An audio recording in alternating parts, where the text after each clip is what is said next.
लाभले आम्हास भाग्य बोलतो मराठी, जाहलो खरीच धन्य ऐकतो मराठी, असं आपण अभिमानाने बोलतो. आणि त्याच मराठी भाषेचा गौरव दिन आज आहे. आणि ह्याच मराठी भाषेच्या गौरव दिनाबद्दल आज आपण चर्चा करणार आहोत ज्येष्ठ साहित्यिक, ज्येष्ठ कवी अशोक नायगावकर सरांबरोबर. नमस्कार सर, तुमचं स्वागत आहे. मराठी भाषेला अभिजात भाषेचा दर्जा प्राप्त झाल्यानंतर पहिल्यांदाच मराठी भाषा गौरव दिन साजरा होतोय. काय भावना आहे त्याबद्दल? खरं तर मराठीची जेवढी सगळी ज्ञात परंपरा, मी काय तेवढा संशोधक वगैरे असा नाही, ते सगळं आपल्या सगळ्या तज्ज्ञ मंडळींनी हे केलेलं आहे. पण अगदी माऊलींपासून किंवा लीळाचरित्र ग्रंथही माझ्याकडे आहे. ते सगळं तेव्हापासूनचं जे सगळं 700 वर्षाचं जे काही 700 वर्षाचं साधारण जे काही धन आहे, त्यातली बरीचशी पुस्तकं माझ्याकडे आहेत. आणि ते सगळं कुठे ना कुठे, मी जरी कॉमर्स शाखेचा पदवीधर असलो तरी जे आमच्या काळात संबंध वाचनाशिवाय दुसरा पर्याय नव्हता.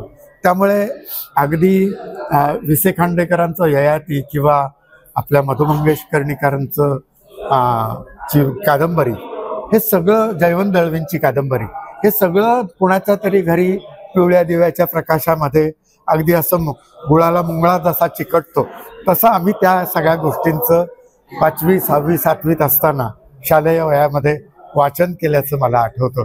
आमच्याकडे तसा रेडिओ पण नसायचा, त्यामुळे वाचनाशिवाय गत्यंतर नव्हतं. हा जो 60-65 वर्षाचा जो काळ मी बघतोय, म्हणजे ज्ञात तसा 60-65-70 वर्षाचा, तर पुढे पुढे काय झालं की आता माझ्याकडे एवढी पुस्तकं आहेत, पण गेल्या 50-60 वर्षात माझ्याकडचं एकही पुस्तक चोरीला गेलेलं नाही. म्हणजे मला वाईट वाटतं की ही जी पुढची पिढी आहे ना, तिला साधं बा कोबी घेऊन ये किंवा बाजारातनं जाऊन साखर आण, एक दुधाची पिशवी आण, या पलीकडचं मराठी जे आहे ना, एखादं कवितेतलं, तर त्या मराठीचा आणि या तिसऱ्या घरातली जी आपल्या तिसऱ्या पिढी आहे ना, त्याचं नातं कुठेतरी तुटत चाललंय, याची रोज होणारी जाणीव आहे मला. म्हणजे आमच्या काळामध्ये आम्ही ज्या म्हणजे आता कवितेला कसं, बघा आई आकाशात सूर्य हा आला, अंगावरून अंगावरी भरजरी शेला, हे आम्ही 60-70 वर्षापूर्वी ज्या ओळी, किंवा उठा उठा चिऊताई सारीकडे उजाडले, डोळे तरी मिटलेले अजूनही, तर याच्यामध्ये 70 वर्षात काही फरक पडलेला नाही आहे. पण आमच्या मुलांचं आणि या कवितांचं नातंच काहीसं हरवलंय की काय, याची खंत वाटते कुठेतरी. आणि म्हणजे नुसतं महानगरात किंवा मोठ्या शहरात नाही, तर अगदी ग्रामीण भागात देखील फारशी वेगळी स्थिती आहे. तिथे थोडं आणखी 10-15 वर्ष नंतर कुठे जिथे जिथे जिथे म्हणून आम्ही कार्यक्रम करतो, ते सगळे ज्येष्ठ नागरिकांसाठी करतो की काय. एका बाजूला मला आनंद आहे की मराठी भाषेला अभिजात जातीचा दर्जा मिळाला आहे. अगदी दिल्लीमध्ये परवा संमेलन झालं, त्यालाही मी उपस्थित होतो. राजधानीमध्ये इतक्या वर्षांनी जवळजवळ, म्हणजे लक्ष्मण शास्त्री जोशी अध्यक्ष होते 53 साली काहीतरी, त्यानंतर इतक्या वर्षांनी हा सोहळा झाला वगैरे, सगळ्याचा अभिमान आहे.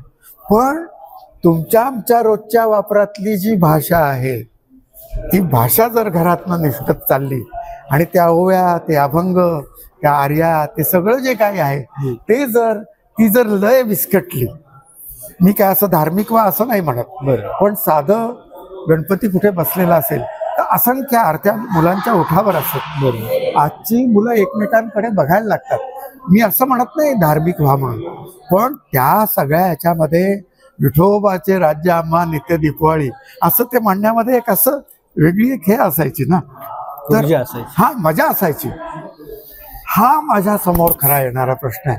पण दुसऱ्या बाजूला जेव्हा मी विदेशात जातो, मग ते अमेरिकेमध्ये वरती शिकागो असो की अगदी तळाशी मेक्सिकोच्या बॉर्डरवर तिथं असलेलं सॅन होजे असो, तिथे मात्र आपली इथली जी गेलेली तरुण मंडळी आहेत, ती मात्र मराठीच्या उत्सवाला उत्सुक असतात आणि मराठी त्यांच्या ओठावर असते. मी त्या सॅन फ्रान्सिस्कोच्या याच्या लॉस एंजेलिसच्या तिथे माझा आणि फुटाण्यांचा कार्यक्रम झाला, तो साईबाबांच्या देवळात झाला. ते म्हणाले, तुम्हाला 6:45ला इथं आरती असते आणि तुम्ही 6:45ला कार्यक्रम संपवायचा. तर त्याच्या 2-3 मिनिटात आधी आम्ही संपवला.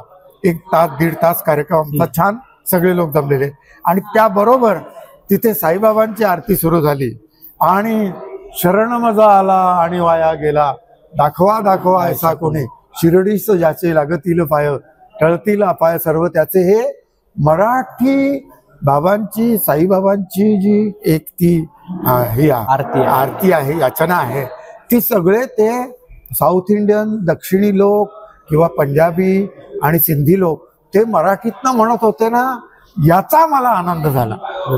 तुम्ही धार्मिक होऊ नका नाही, पण म्हणजे या आरत्या किंवा याच्यामुळे मराठी भाषा साता समुद्र पार पोहोचली, याचाही मला एकीकडे आनंद आहे.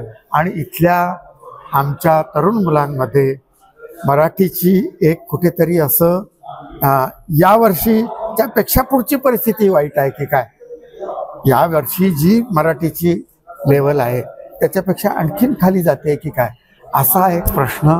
तेव्हा आपण सगळ्यांनी या मराठीच्या दिनाला निदान आमच्या घरामध्ये आमची मुलं विंदा कर्दिनीकरांची ती जी उंटावरचा एक शहाणा सोन्याचा घालून वाहणा, भीक मागतो दारोदारी म्हणतो सगळे कंजूष भारी, किंवा पाडगावकरांची बालगीतं म्हणा, बडबड गीतं म्हणा, ही सगळी थोडीशी त्यांच्या ओठावर कुठेतरी जाऊन बसतील.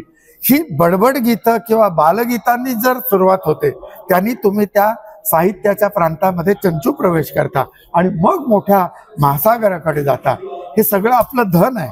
700 वर्षाचं आरती प्रभू असोत किंवा आपले महानोर असोत, ही सगळी जी काही मोठी परंपरा आहे, बोरकर आहेत किंवा जनपळभर म्हणतील हाय हाय, तांबे काय अमुक काय, ही सगळी जी प्रचंड मोठी परंपरा आहे ना, ही परंपरा बघता बघता ही अशी विरून जाईल की काय, ही खंत माझ्या डोक्यात आहे. तर हे सगळं व्हायला आम्ही पालक मंडळीच जबाबदार आहेत. तर जे आज पालक आहेत, 40शीत आहेत, 30शी 35शी 40शी आहेत, त्यांनी त्यांच्या पुढच्या पिढीला मराठीसाठी वेळ देणं हे गरजेचं आहे. नुसतं फटाके फोडण्यात अभिजात भाषेचा दर्जा मिळाला आणि 27 फेब्रुवारी साजरा केला कुठेतरी हॉल घेऊन कवी संमेलन करून, म्हणून याचा उपयोग काही होणार नाही. पुढचं वर्ष हे प्रत्येक दिवस हा मराठी भाषा दिवस असला पाहिजे, बरोबर, तर त्याला काहीतरी अर्थ आहे. धन्यवाद. धन्यवाद सर, तुम्ही आमच्याशी चर्चा केली.